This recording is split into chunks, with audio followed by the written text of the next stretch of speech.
Okay, so you just installed Godot 4.4 and booted up the open source build of Dark Nebula, and you want to make your own level. What do? You'll be greeted with this opening screen, and we're going to hit this plus button to say add a new scene. And when we do, it'll ask us for our root node, and we're going to hit 3D scene because we're making a 3D level, and I'll name it example scene. I'm going to save this scene right away, and we're going to open our scenes tab, and I'm going to save it right in there. Now you can see it popped up in our file system, and we're going to start populating the scene. We're going to add some empty nodes, and this is just going to help us organize what we're putting into the scene. So we're going to have geo entities. Inside geo, we'll have mesh, props, we'll have poly, and we'll have basic. And inside our basic, we're going to add a CSG node, and we'll just do a box 3D for now. We'll set that to 10 by 10 just to give us some distance, and we're going to add collision to it. Now we're going to add our player to the scene. We're going to scroll over to our file system, into our prefab section, drag the player in, and you can see which way the camera's facing. So towards the blue line is where we want to build out our level. And if we hit play, we're now in the scene. We can jump around on this box or fall into infinite space. So there was no sky like there is here. So we're going to go into our entities and we're going to add world environment. And now that the stage looks a little different, we're going to add a new environment in our inspector tab, open that bad boy up, and in it, we're going to go into our background and we're going to hit mode sky. And now we have a sky tab that just dropped down. And in our sky tab, we're going to create a new sky, obviously, and let's go with a panorama for now. And that way we can quick load one of our panorama textures. I'll just pop in sky 2. It's a little broken because it's not the best texture I ever made, but it'll do for now. While we're in the world environment, we can scroll on over to our ambient light and set it to the source as our sky if you'd like, so it matches the sky a little better.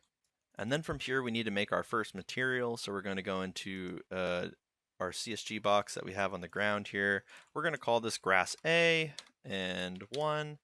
And we're going to make a new standard material.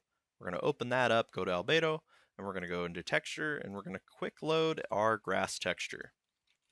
That looks a little funky. So let's go to UV. We're going to set our UV to triplanar and world because this is a grass texture and we don't need to worry about wrapping in particular ways. And we're going to scale that to our character. So we're going to go 0.5 on that pixel density and set our sampling to nearest.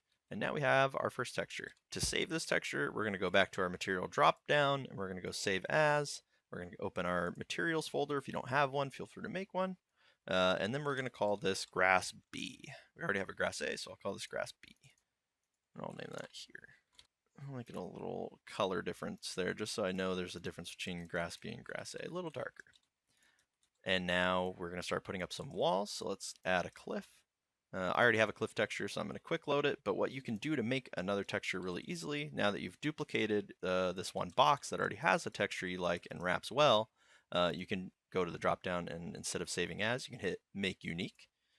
And now that we've made it unique, we can drop in other textures if we'd like into the albedo, and it doesn't change this texture anymore. And it keeps this as a unique one. So we'll use this as our brick A, and we can save this one as well, brick A, and go on, so on and so forth. I'm going to load in our cliff texture for now because I want to show you some reasons why we use the CSG tools and what they can really do for us to create interesting levels. In our cliff, we're going to add a child to it. We're going to add a CSG box inside of it, and inside this box, we are going to set it to subtraction. We'll make that a little bigger. And now if I move this box that's on the inside of it, you can see it's starting to tear that out. We can use this to make a little cave here. We're going to load a texture. We'll load the cliff texture again. Let's make a unique one and change the color on it by going to albedo and then just making it a little darker, a little dimmer. That way the inside looks a little hotter. It looks like some different coloration going on. Block out what you're doing.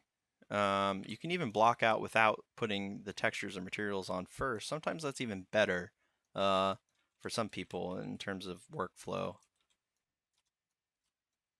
But yeah, I'm just going to propagate this scene a little bit so we have some room to walk around. And you can make a border this way too. So one thing that might help is if you want this whole 50-50 area to, how do I say? So if you want this whole 50-50 area to have a border, you can match the sizing a bit here. So we'll go 51, 51. Oh, I'm on the wrong one. We'll go 51, 51, and then we'll go 50, and then 8 and 50. Make sure this is centered. And boom, we use the subtraction to now get a border into this area.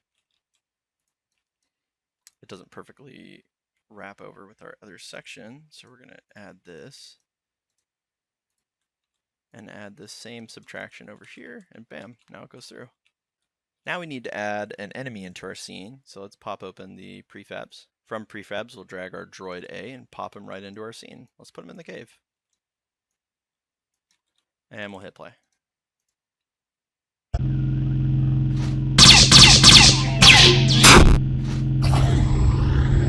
And then same for vehicles. If you want vehicles or health pickups, you can just go into your prefabs and drop them into the scene.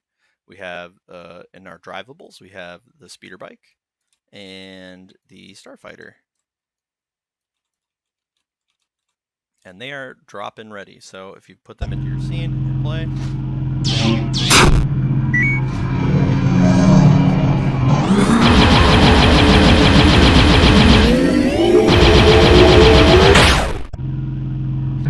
same for our speeder bike.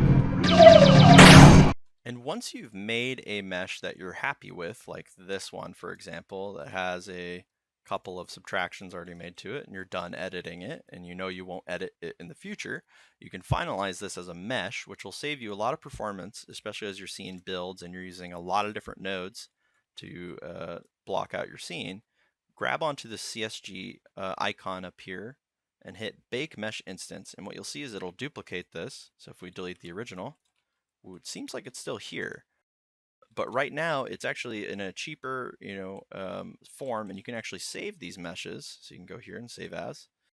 You can save them as models to repeat later on, especially if you have levels that utilize some geometry that you made already. So let's add a collision to it. Once we're selected onto the mesh itself, you can go to the mesh tab now, because it's not CSG anymore, it's mesh, and you can hit create collision shape. Depending on the complexity of the mesh you're building, you might want to change what type of shape, but we're going to go for a static body child and tri-mesh for this one specifically. And now it has the exact same physics and the exact same look, but it's a lot more performance effective. So when you're building out your scenes, think about this. Think about how you're going to combine your CSGs, especially ones that share materials, and what that actually will look like when you're blocking out your levels. I highly recommend you open the scenes in the scene tab that I've already made. So let's just go to like level 2, for example. And I really like these lit up, metal industrial sci-fi buildings. So let's grab these by holding shift click. And you can literally take this, steal it from the scene. Let's hit copy, make sure we got it. Go on into this scene. Let's go into our mesh tab, and let's make building A here, building 1. And we'll paste those in there, and boom, now this structure is in our scene. So if you really like some structures and you wanted to repeat some geometry that way, you can as well. We still don't have shadows yet when we play, so that's another entity we're going to need to add. We're going to need to add the directional light 3D. And then go with the camera where you want the sun to be kind of pointing. So if I want the sun to kind of be at an angle like this, I'm going to do that. I'm going to angle the camera here, make sure I have the directional light 3D selected, go to this 3 button drop down here, and we're going to hit Align Transform with View, or Control Alt M if you want a shortcut. And now you can see that the world environment moved, but it also rotated so that it's facing this way. We still don't have shadows, so we need to enable that. So we'll go into the Shadow tab and enable. And then there's a max distance setting as well. You can see the max distance kind of is where the shadow starts to kind of fade out. So So we're going to set ours to a safe kind of 300, which is good distance for this project. And yeah, for right now, that's pretty much all you need to get started making your own levels and custom levels and making your own geometry. There's definitely some other tools that you could utilize, like path models and polys. A CSG poly node is very similar to the CSG box node, except these drop tabs, as you can see, kind of mesh outwards like that. What I like to do with these, sometimes I will extrude these out and then make them a path. So what you can do similarly to the unions and subtractions is you can set your mode to path, and it'll make our mesh disappear. I'm gonna make sure it's at 0, 0 before I start this. We're gonna add a path 3D to our poly section, and we're going back to our node, and we're going to assign this path to our node.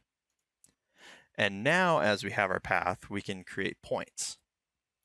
And what this will do, so if we have a bunch of points, I'll just make these for now, simple points.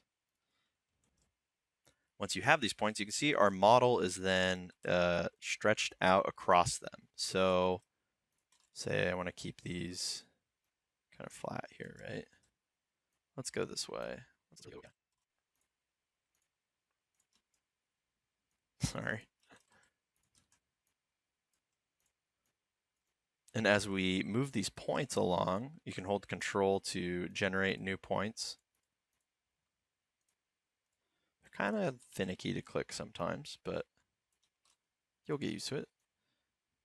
And yeah, you can basically make paths this way and just keep extruding, in the directions you want. And as long as your polygon has collision enabled, your player will be able to walk on this and interact with it. And you can use this to make roads, all sorts of different kind of winding gravel paths. Try to use these tools to get rid of the Minecrafty blockiness of just using the boxes all the time. You can obviously use cylinders as well, which is what I use here, obviously, to make some of these geometry. And they'll have the same kind of properties. So if you want to extrude your path, for example, you can do that. If you want to extrude your path, you can do that, because this is still a CSG polygon until you bake it. Until you bake this mesh, this is how you can live edit it like this, which is also why they're so expensive and why you should also plan out how much space you actually need, what you're going to use, and how the best method is to combine these pieces.